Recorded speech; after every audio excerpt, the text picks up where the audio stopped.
Ra thử.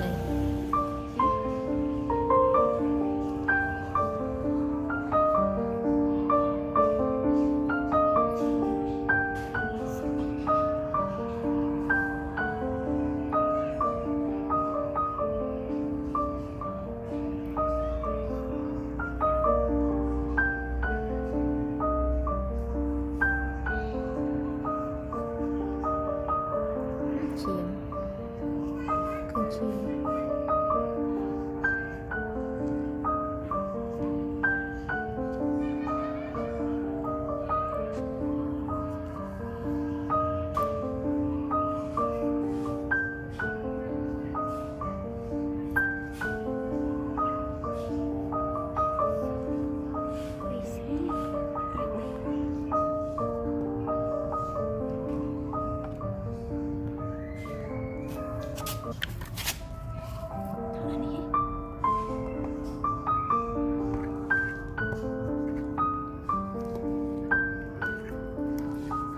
Từ này nè.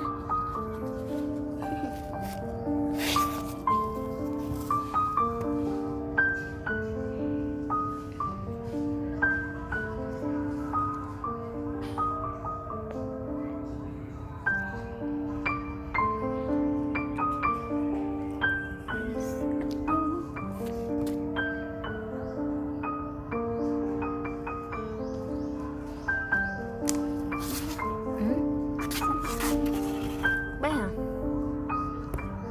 Bé hả? Sắt Việt các Bé hả? Bé cả bạn.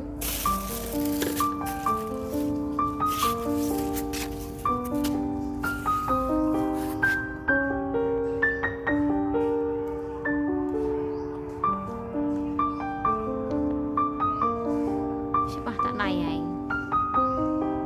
Parah.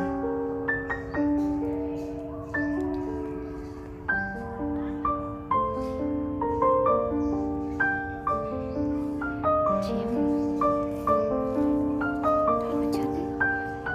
Chim. Khớn cháy. Cái chơi ngon.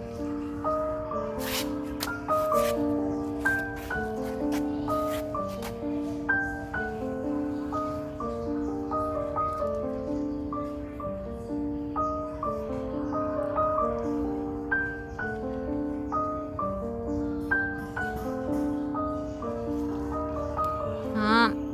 chọc chưa Đi chọc chứ. quỳ lâu hình ảnh này.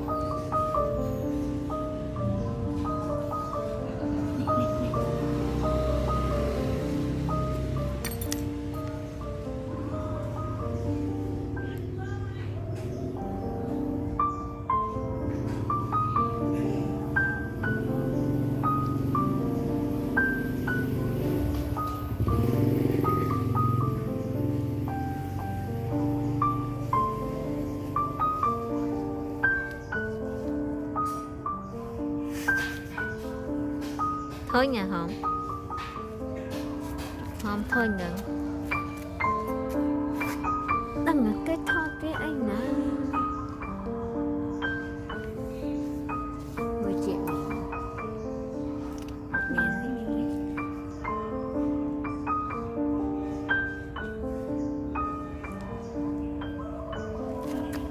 Sắt Việt theo một nhiệt nhiệt cái nào.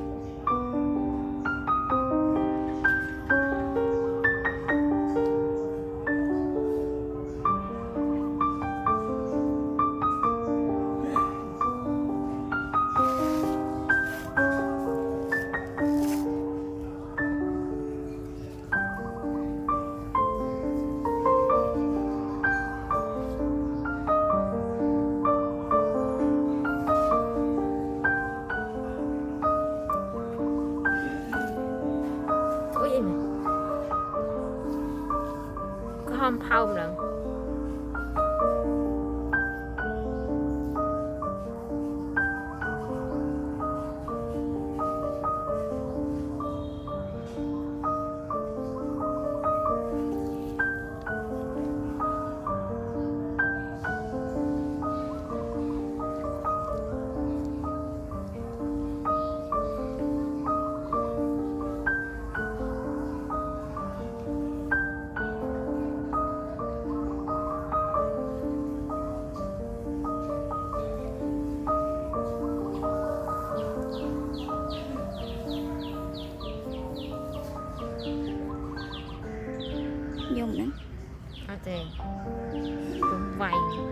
mà nó dùng thợ điên này anh chị này viên chẳng Đông. Nó clear cả trong clear.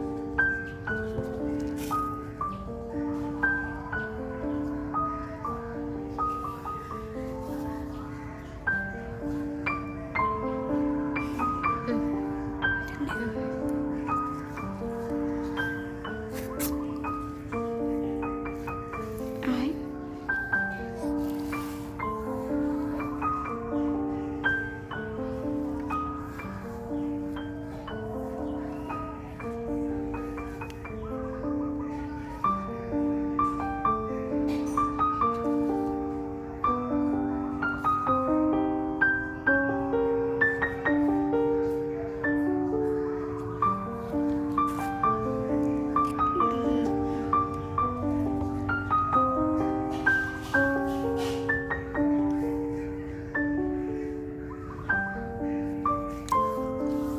và những tôm Bánh chứ. Mà nên đi. độc pin tí bánh tí